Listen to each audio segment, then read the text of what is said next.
Hello everyone, this is almost like a summary video. You may have just seen the day 5 MS video I've just done, but I thought it'd be worth doing a bit of a summary video in terms of my thoughts on COVID, having gone through, I suppose, the lockdown process, the vaccination process, and now ultimately we've done the self-isolating, and now obviously finally, well, not finally, I suppose that's the wrong way to put it, but eventually I've ended up catching COVID-19 coronavirus and testing positive. So what would I say? Obviously, first things first, having the double vaccination, and for those of you who may not have seen the videos, but I am double vaccinated. I've had the Pfizer vaccination. My wife was also double vaccinated. She had the AstraZeneca vaccination. Both of us eventually, well, both of us caught COVID-19.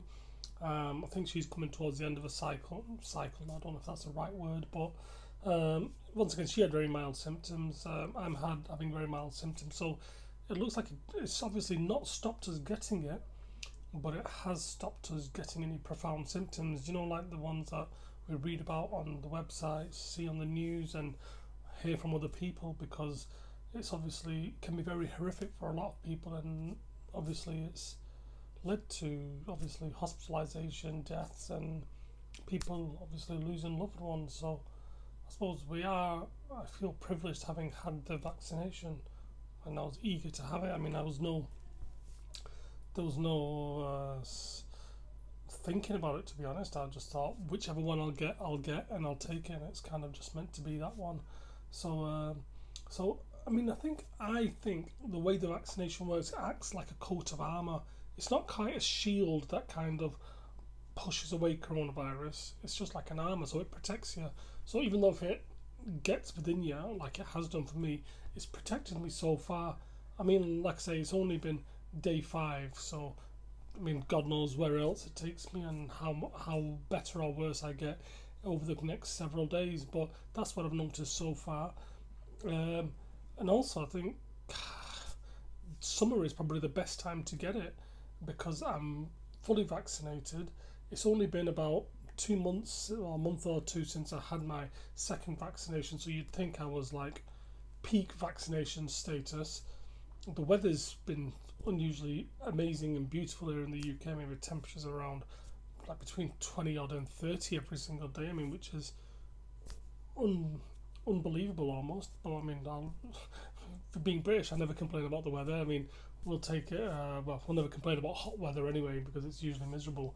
Well, not usually, but anyway, I'll park that. But yeah, the weather has been very good, which means that you can leave the doors open, can leave the windows open, get ventilation in. So even when obviously we're self-isolating now, you don't feel like you just sat in a miserable day and it's cold and you just sat there and doing nothing. Basically, at least it's a nice day. The breeze comes in, and what I'm trying to say is that I don't think there's ever a good time to get it, but I think timing wise, it's probably, if I'm gonna get it, it's probably the best time to get it. I mean, I don't know if that makes sense, and but yeah, that's that.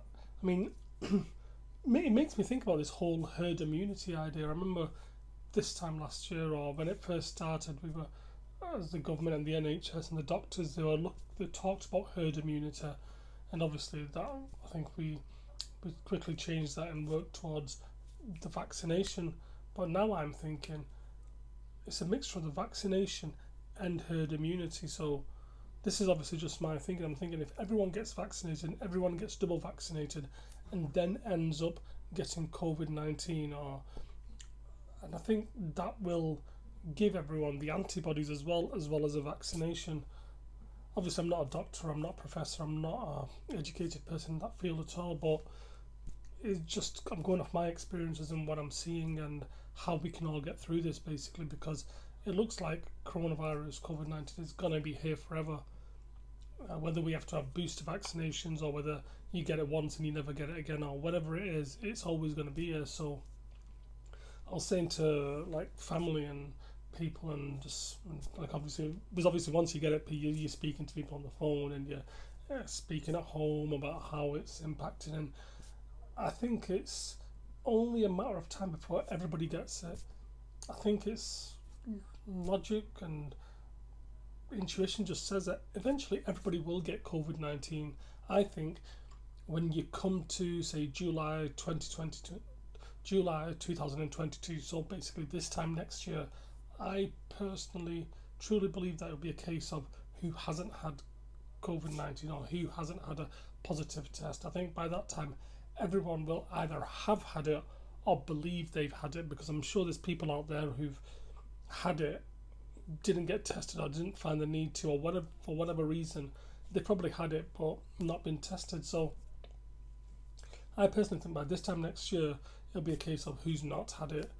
I'm not quite saying there'll be chickenpox parties like some people have, like just to get the people, just to get it out the way basically. So maybe it might turn into something like that where it's a case of when someone's at peak vaccination, the weather's great, right? Let as many people get it as possible, and that way it's maybe, because if you're going to get it anyway, it's probably a good time to get it, because you don't want to wait till November, December when other diseases, other germs, and other conditions are knocking about, and hospitals are full, and more pressure on resources. So maybe, I don't know. I'm not saying it's, as I say, I'm still only on day 5, so I don't want to kind of start being ahead of myself. But I'm just saying what I think and what I feel and what I've noticed.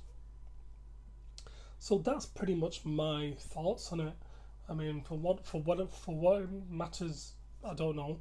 But in conclusion, both me and my wife had been double vaccinated with the different ones, but we both got COVID-19. But and most importantly, the symptoms, like my wife, I think she's about she got she had tested on Tuesday this week, so today is Sunday the 25th of July. So she got tested on Tuesday and today's Sunday, and she's starting to feel better and probably be able to, hopefully can shake it off in the next few days. So I'm hoping the same, like maybe over the next 4 or 5 days I can shake it off as well.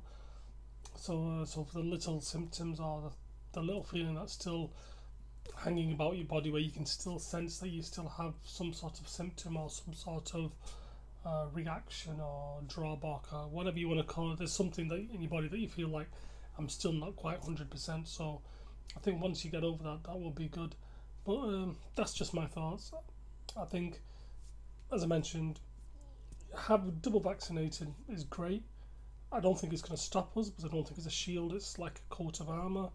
So we'll get it, but it'll protect us and maybe mean that we can get out of it better. Who knows what will happen in the future? Will I get it again? Will I not get it again?